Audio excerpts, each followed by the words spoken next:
Here is another book about a duck. The Little Duck.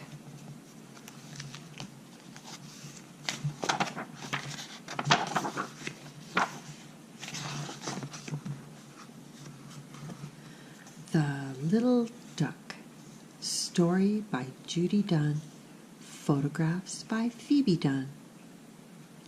This book used to belong to the Davis County Library. One morning in early spring, a little boy was fishing in the pond near his farm. Again and again he threw out his line and pulled it in. At last he caught a fish. The boy gathered his things to go home. Suddenly he saw something nestled in the tall grass at the pond's edge. It was an egg, a duck's egg. The little boy carried the egg home with him. He placed the egg in an incubator so it would keep warm. Every day the boy turned the egg over as gently as a mother duck. Finally, after 28 days of waiting and watching, the boy heard something peeping and pecking inside the egg. The shell cracked and broke open. Henry, the little duck, was hatched.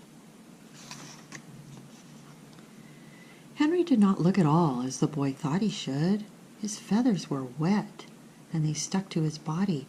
His feet were enormous. The little duck stood on his big orange feet. He tried a few small steps.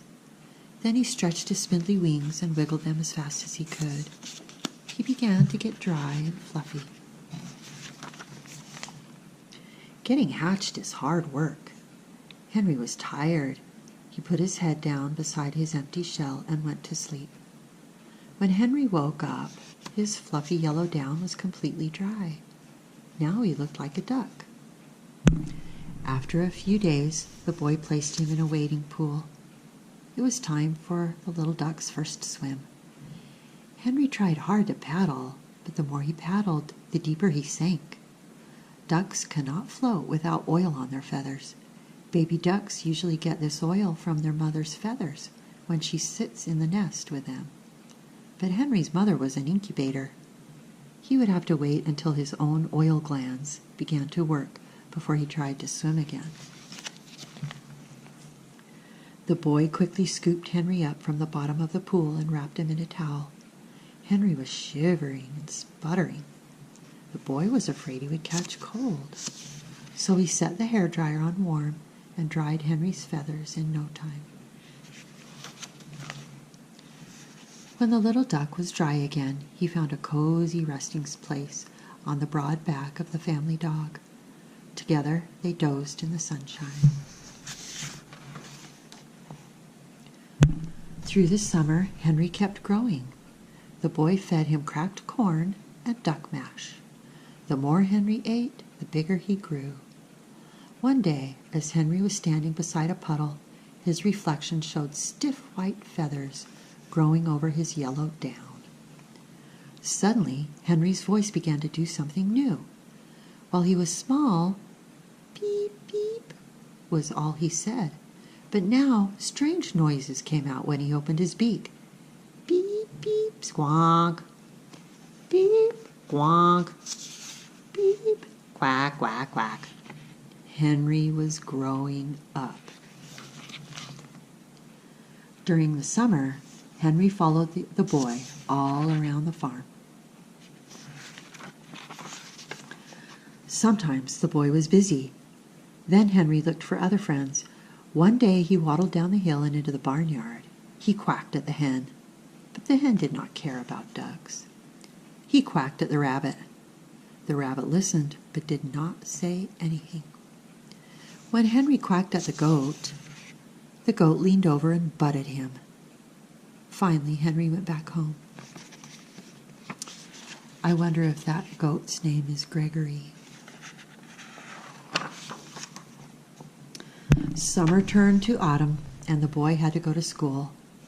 Without anyone to play with, Henry had nothing to do all day. He tried to swim in his blue plastic pool, but the pool had become too small for Henry.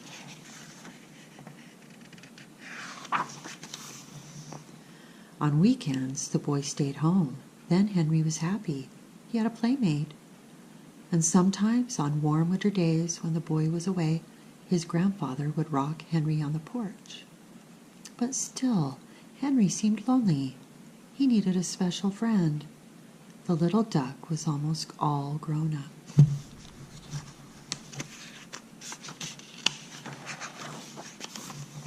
One bright morning in early spring, Henry waddled off the porch. He was a handsome grown-up duck now, with a beautiful curled feather at the tip of his tail. Henry walked straight down the hill, past the barnyard, and across the meadow. Suddenly, Henry stopped. He opened his beak in a loud quack. Before him was a wide, deep pool of water, much wider and deeper than his blue plastic pool at home. Henry had found the pond.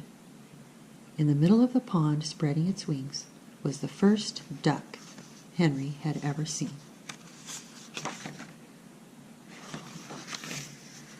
As fast as he could, Henry paddled out to meet the new duck. It looked almost exactly like Henry, but it did not have a special curl at the tip of its tail. The duck was a girl. She quacked at Henry.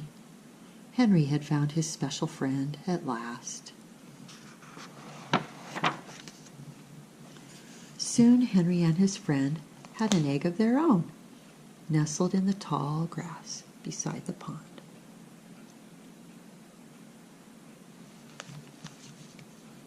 The end.